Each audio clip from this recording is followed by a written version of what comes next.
திரளாக கூடியிருக்கிற தமிழ் சொந்தங்களே, உங்கள் அனைவருக்கும் என்னுடைய பணிவார்ந்த வணக்கத்தை தெரிவித்துக் கொள்கிறேன். பெயர்கள் விடுபட்டிருந்தால் பொறுத்தருள வேண்டுகிறேன். அனைவருமே நேர நெருக்கடியில் நிற்கிறோம். நானும் இந்த நிகழ்வை முடித்துக் கொண்டு வெகு தூரம் திருமண வரவேற்பு நிகழ்வுக்காக செல்ல வேண்டும். நம்முடைய ஐயா விஜி சந்தோஷம் அவர்களும் ஒரு வரவேற்பு நிகழ்ச்சிக்கு செல்ல வேண்டும் என்கிற ஒரு பதற்றத்தோடு அமர்ந்திருக்கிறார். எனக்கு முன்னர் பேசிய அனைவரும் திருக்குறளை பற்றியும் திருவள்ளுவரை பற்றியும் மிக ஆழமாக நுட்பமாக பல்வேறு கருத்துக்களை நம் முன்னால் எடுத்து வைத்திருக்கிறார்கள். இயக்குனர் அவர்கள் ஏற்கனவே 2 படங்களை தயாரித்து இயக்கி வெளியிட்டிருக்கிறார். ஒரு படத்தின் பெயர் காமராஜ், இன்னொரு படத்தின் பெயர் காந்தி, வெல்கம் பேக் காந்தி என்று 2 மாமனிதர்களின் வாழ்க்கை வரலாற்றை திரைப்படமாக தயாரித்த பெருமைக்குரியவர். இந்த திரைப்படத்திற்கு ஒரு மாறுபட்ட கோணத்தில் சிந்தித்து பெயர் சூட்டியிருக்கிறார். காமராஜ் காந்தி என்று பெயர் வைத்தவர் இந்த திரைப்படத்திற்கு திருவள்ளுவர் என்று பெயர் வைத்திருக்கலாம். ஏன் அப்படி வைக்கவில்லை என்று நான் யோசித்து பார்த்தேன். இதற்கு திருக்குறள் என்று அவர் பெயர் சூட்டியிருக்கிறார். கருத்தியலுக்கு முக்கியத்துவம் தர வேண்டும் என்கிற பார்வை அவரிடத்தில் மேலோங்கி இருப்பதாக நான் பார்க்கிறேன். திருவள்ளுவரை விடவும் அவர் முன்வைத்த வாழ்வியல் மிகவும் முக்கியத்துவம் வாய்ந்தது. எனவே திருக்குறள் என்றே இதற்கு பெயர் வைப்போம் என முடிவெடுத்திருக்கலாம் என்று நான் நம்புகிறேன். இந்த பார்வை பாராட்டுதலுக்குரியது, இந்த சிந்தனை போற்றுதலுக்குரியது. தனி நபரை முன்னிறுத்துவதை விட அவர் சொன்ன கருத்தியலை முன்னிறுத்த வேண்டும், உயர்த்தி பிடிக்க வேண்டும்,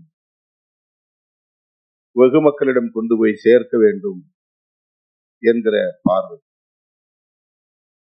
நம் காலத்தில் சமகாலத்தில் வாழ்ந்து மக்களுக்கு தொண்டாற்றி பெரும் தாக்கத்தை ஏற்படுத்திய ஆளுமைகள் பெருந்தலைவர் காமராஜர், மகாத்மா காந்தியடிகள். ஆகவே அவர்களை முன்னிறுத்துவது இன்றைக்கும் தேவையானதாக இருக்கிறது.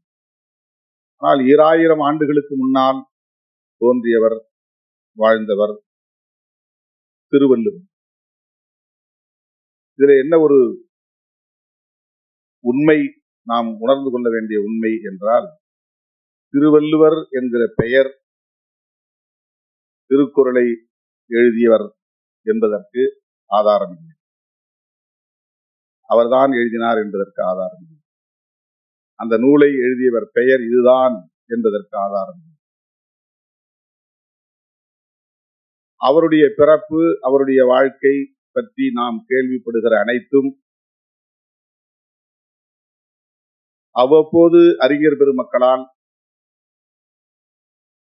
முன்வைக்கப்பட்ட கருத்துக்களே தவிர காமராஜரை போல உறுதிப்படுத்தப்பட்ட ஒரு வரலாறு அல்ல. காந்தியடிகளை போல இந்த தேதியில் பிறந்தார், இந்த தேதியில் வாழ்ந்தார், மறைந்தார் என்று சொல்லுகிற உறுதிப்படுத்தப்பட்ட தரவுகள் எதுவும் இல்லை.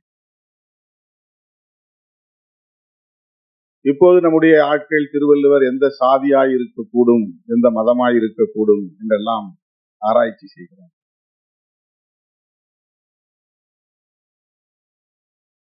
திருவள்ளுவர் மதச்சார்பின்மை கோட்பாட்டில் உறுதியாக இருந்தார் என்பதை இயக்குனர் சேகர் அவர்கள் மிக அழகாக எடுத்துரைத்தார்.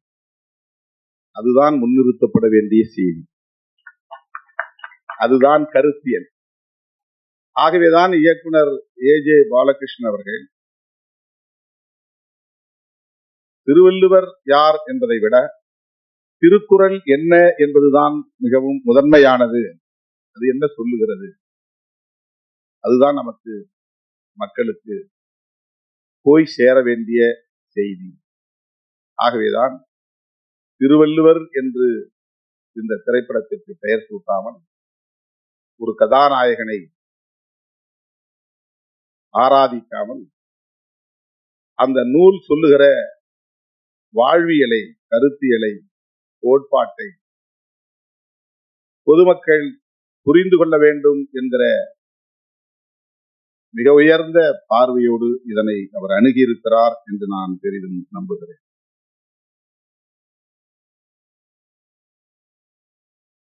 ஆயிரத்தி 1812 ஆண்டுதான் முதலாக இது அச்சுக்கு வந்தது என்ற தரவுகள் நமக்கு கிடைக்கும். அப்படி என்றால் ஒரு 200 ஆண்டுகளுக்கு முன்பு, அதற்கு முன்பு வரையில் இது அச்சில் வரவில்லை, ஓலைகளில் இருந்த திருக்குறளை அன்றைய சென்னை மாகாணத்தின் அதிகாரியாக இருந்த பிரபு எல்லிஸ் துரை, பிரான்சிஸ் ஒயிட் எல்லிஸ் அவருடைய முழு பெயர், அவரிடத்திலே கொண்டு போய் கொடுத்தவர் அயோத்திதாச பண்டிதருடைய தாத்தா கந்தப்பன் என்பவர். பண்டிதர் அயோத்திதாசர் தமிழ் சமூகத்தில் மிகப்பெரிய தாக்கத்தை ஏற்படுத்திய ஒரு அறிஞர். அது ஓரளவுக்கு கற்றறிந்த வட்டாரத்தில் அறிந்த ஒன்று. அவர் திராவிடம் என்கிற சொல்லை முதலில் புழக்கத்திற்கு, வெகுமக்கள் புழக்கத்திற்கு கொண்டு வந்தவர். திராவிட மகாஜன சபை என்கிற அமைப்பை உருவாக்கியவர். தமிழ் பௌத்தம் என்கிற கருத்தியலை வடித்தவர். அவருடைய தாத்தா கந்தப்பன். அவர்தான் தன் வீட்டில் பரனில் இருந்த ஓலைச்சுவடிகளை கொண்டு போய் எல்லிஸ் துரையிடம் கொடுத்து, அவர் அதை படித்து அதை அச்சுக்கு கொண்டு வந்தார் என்று வரலாற்று தரவுகள் நமக்கு கூறுகின்றன. இன்றைக்கு கமல்ஹாசன் அவர்கள் பேசிய ஒரு பேச்சுக்கு பெரிய எதிர்ப்பு கர்நாடகாவில். அவருடைய திரைப்படத்தையே திரையரங்குகளில் ஓட்டவிட மாட்டோம் என்றெல்லாம் எதிர்ப்பு தெரிவித்தார். தமிழிலிருந்துதான் கன்னடம் தோன்றியது என்ற கருத்தை அவர்களால் ஏற்க முடியும். ஆனால் 1812 எல்லிஸ் அவர்களும் 1852 ஹென்றி ஹொய்சிங்டன் என்பவரும், அவர்கள் எல்லாம் பிரிட்டிஷ் குடிமக்கள், ஆங்கிலேயர்கள். அவர்கள் தமிழை கற்று, தமிழை ஆய்ந்து, தமிழ் அறிஞர்களோடு உரையாடி, அவர்கள் தென்னிந்திய மொழிகளான தமிழ், தெலுங்கு, கன்னடம், மலையாளம், துளு போன்ற மொழிகளை எல்லாம் ஒப்பீடு செய்து, அதன் அடிப்படையில் அவர்கள் முன்வைத்த கருத்து இந்த மொழிகளுக்கெல்லாம் மூலமொழி தமிழ் என்ற கருத்தை உறுதிப்படுத்தி இருக்கிறார்.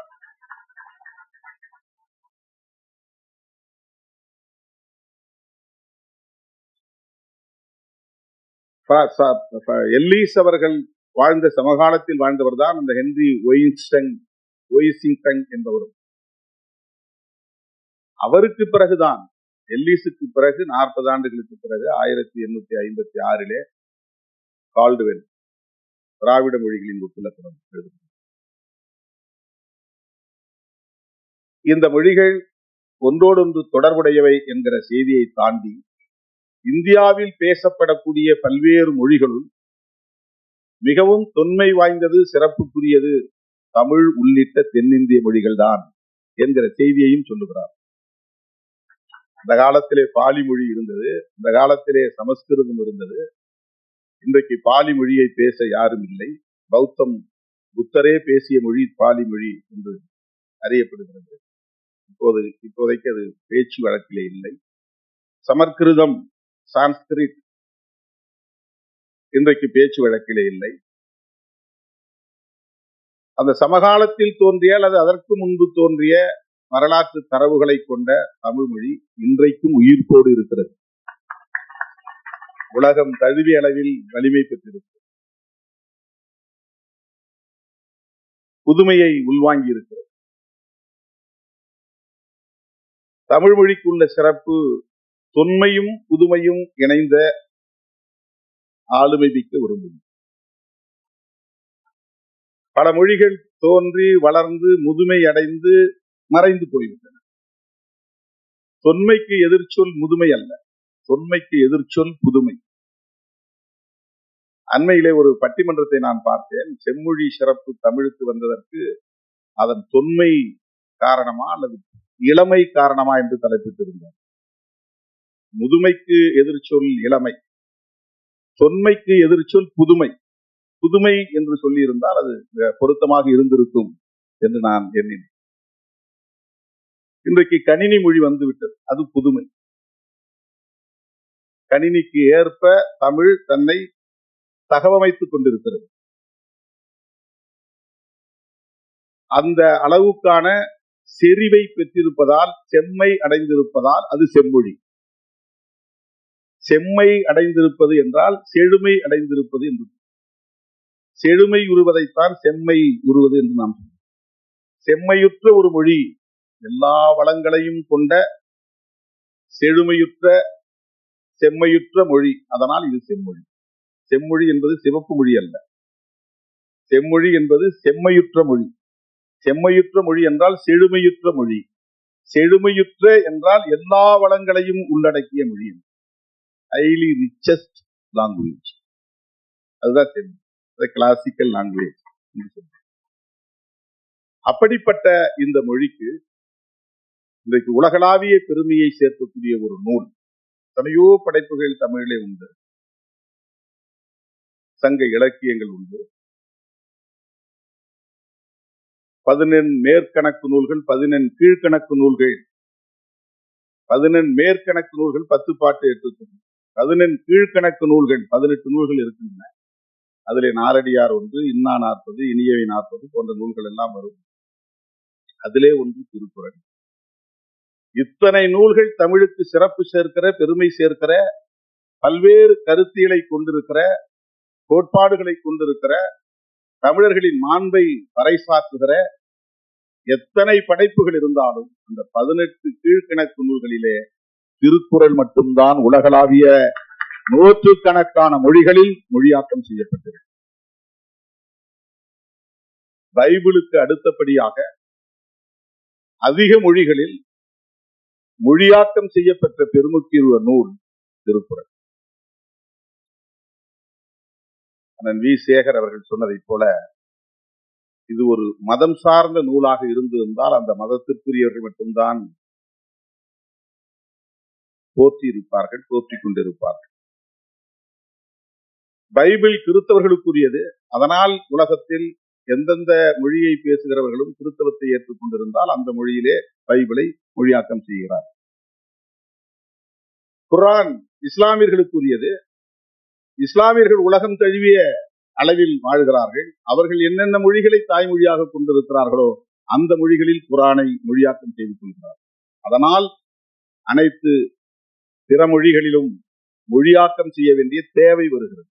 இஸ்லாமியர் ஹீப்ரு அல்லாத பிறமொழி பேசக்கூடிய, அரபு அல்லாத பிறமொழி பேசக்கூடிய, இஸ்லாத்தை ஏற்றுக்கொண்ட மதவழி சார்ந்த மக்கள் தங்கள் தாய்மொழியில் அந்த குர்ஆனை, இந்த வேத நூலை மொழியாக்கம் செய்ய வேண்டிய ஒரு வரலாற்று கட்டாயம் ஏற்படுகிறது குர்ஆனுக்கு, பைபிளுக்கு.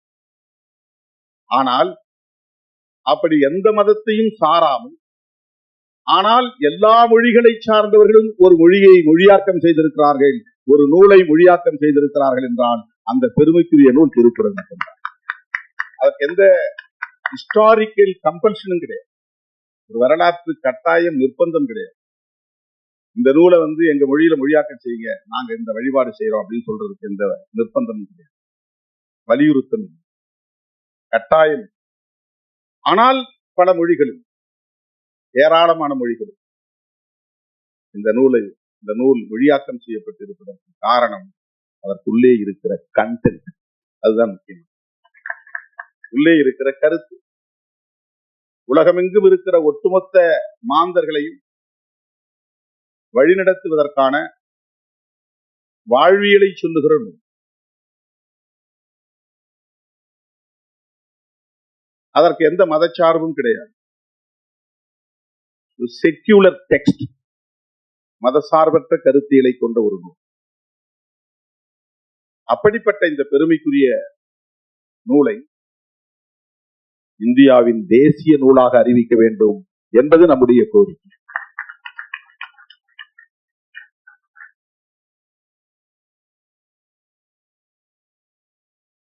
ஆனால் அது இன்னும் எடுபடவில்லை. நம்முடைய குரல் இன்னும் வலுவாக ஒலிக்க வேண்டிய தேவை இருக்கிறது. நாம் தமிழர்கள் என்கிற உணர்வால் இதை சொல்லவில்லை, நாம் மனிதர்கள் என்கிற உணர்வால் இதை சொல்லுகிறோம். அதுதான் முக்கியமானது. அந்த மொழி சார்பு கூட திருக்குறளுக்கு இல்லை. நாங்கள் தமிழர்கள், எங்கள் மொழி மேலானது, உயர்ந்தது என்கிற அந்த சார்பு நிலை கூட திருக்குறளுக்கு கிடையாது. அதனால் எங்கள் மொழியில் எழுதப்பெற்ற நூல், எனவே இதை தேசிய நூலாக்க வேண்டும் என்று நாம் கோரவில்லை. எங்கள் தாய்மொழியில், தமிழ் மொழியில் படைக்கப்பெற்ற நூல், அதனால் தமிழர்களாய் இருக்கிற நாங்கள் கோரிக்கை வைக்கிறோம் என்று சொல்லவில்லை. இது மனித குலத்துக்கே பொதுவான நூல், உலக பொதுமறை. அப்படித்தான் திருக்குறளை நாம் முன்னிறுத்த வேண்டியிருக்கிறது, உயர்த்தி பிடிக்க வேண்டிய ஒரு பார்வை நமக்கு வேண்டும். இந்த பார்வை நம்முடைய இயக்குனர் ஏஜே பாலகிருஷ்ணன் அவர்களுக்கு இருக்கிறது என்பதை நம்மால் உணர முடிகிறது. அதனால்தான் இந்த திரைப்படத்திற்கு திருக்குறள் என்று அவர் பெயரிட்டிருக்கிறார், தலைப்பிட்டிருக்கிறார். இதுவே அவருடைய சிறப்பு என்பதை சொல்லி இந்த அரிய வாய்ப்பை எனக்கு வழங்கிய அண்ணன் இயக்குனர் ஏஜே பாலகிருஷ்ணன் அவர்களுக்கு நன்றி கூறி முடிக்கிறேன். நன்றி, வணக்கம்.